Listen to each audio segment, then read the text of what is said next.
Fala, gurizada, eu sou o Pedro Henrique. Estamos aqui no nosso grupo Segunda DV2 para realizar um videocast do trabalho do professor Ramon. Vamos estar falando sobre o livro Memórias Póstumas de Brás Cubas, de Machado de Assis, publicado em 1881. Durante o século XIX, conta e relata a vida do Brás Cubas.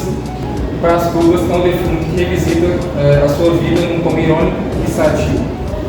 Bom, o livro é um romance realista, bem marcante na língua portuguesa brasileira, sendo um marco brasileiro. É isso. É isso? É isso. Então calma. O processo de abolição ocorre formalmente em 1888 com a Lei Áurea, deixando marcas na sociedade, tendo consequências até os dias de hoje. O tema abolição inacabada consiste na exclusão social, política e econômica da população negra. Então, mesmo com a abolição, a população negra não tinha suporte para se integrar na sociedade e sobreviver. João Pedro? É a terceira pessoa, então João Pedro. Vai lá, João Pedro. Nos anos de 1881 até 1888, o Brasil ainda vivia pressões do povo abolicionistas que ainda estava forte no Brasil. Em 1885, teve o surgimento da Lei dos Sexagentários, que estava no Brasil para ajudar os escravos, porém ainda não ajudava muito. Em 1888, teve o surgimento da Lei Áurea, que era para ajudar os escravos, porém ela não garantia direito nem à moradia nem à saúde, o que fazia que os escravos entrassem num ciclo que, mesmo tendo a liberdade, eles voltavam a ser escravos para não poder morrer na rua ou então passar fome. No capítulo A Herança, Brás Cubas discute a divisão dos bens deixados por seu pai com Sabina, sua irmã, e o seu marido Coutrinho. Entre os bens deixados, como a casa e a prataria, eles discutem também a divisão dos escravizados. Abre aspas. Mano, deixe-se dessas coisas, disse Sabina, erguendo-se do sofá. Podemos arranjar tudo em boa amizade e com lisura. Por exemplo, Coutrinho não aceita os pretos. Quer só o boleeiro de papai e o Paulo.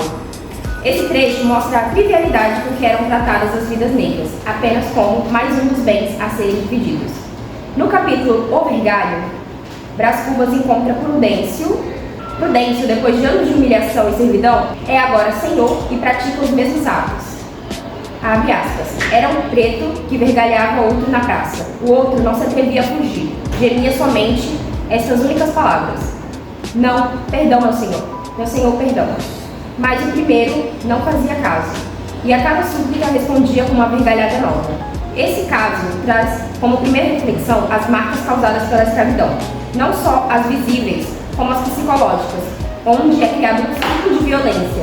E mesmo liberto, Prudêncio não está livre do sistema escravocrata, e como forma de defesa do trauma, ele desloca seu alvo para o mais fraco. Abre aspas. Era um modo que Prudêncio tinha para desfazer das pancadas recebidas, transmitindo-as a outro. Eu, em criança, montava-o, punha-lhe um freio na boca e desancava-o, sem compaixão. Ele gemia e sofria. Agora, porém, que era livre, dispunha de si mesmo, dos braços, das pernas, podia trabalhar, folgar, dormir, desagrilhoando a antiga condição. Agora é que ele se desbancava, comprou um escravo e ia-lhe pagando com altos juros as quantias que de mim recebera. Vejam as sutilezas do maroto. Quando a gente fala desse trecho, ele sabe que essas atitudes que foram causadas por culpa dele, que ele contribuiu para o que o Prudêncio é hoje. Mas ele não se importa, ele até ironiza, né? Chama ele de maroto e acha graça de tudo isso. Ele não sente nenhum remorso e assiste tudo isso como um espetáculo. A gente pode fazer um link com um outro capítulo, o capítulo Morro Abaixo, onde acontece uma brilha de galos. Esse capítulo, ele tem como principal função falar mais, mostrar um pouco da visão dos humanitas, da filosofia criada por Quincas Borda. A proposta é justificar a dominação em prol do progresso, onde o galo vencedor merece viver e o que é fraco perdeu, então vai morrer. Que também é utilizado para justificar a escravidão e a desigualdade. E esse humanitismo vem para retratar os ricos que utilizavam do mérito e utilizavam do suposto mérito que tinham para justificar a posição, igual o Brás Cubas, que não fez nada de incrível, de importante, que foi um fracasso em tudo que ele tentou, e utilizavam dessa posição para desprezar pessoas pobres e negras. Bom, em resumo, todos que não eram eles, que não eram da mesma classe que eles, que não andavam com eles.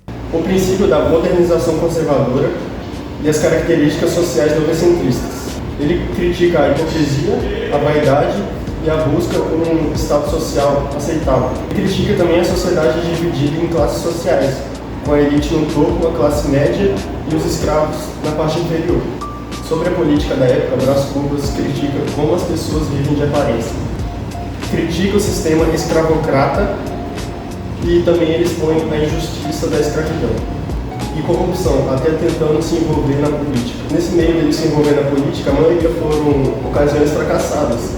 Nisso mostrando como a política da época era injusta e corrupta. Acabou? Vai, Guilherme. E é isso, gurizada. Esse foi o nosso videocast. Arnon, ajuda nós aí pelos 5 pontinhos. Muito obrigado. Espero que tenham gostado aí, gurizada. Vai. Nossa, que coisa.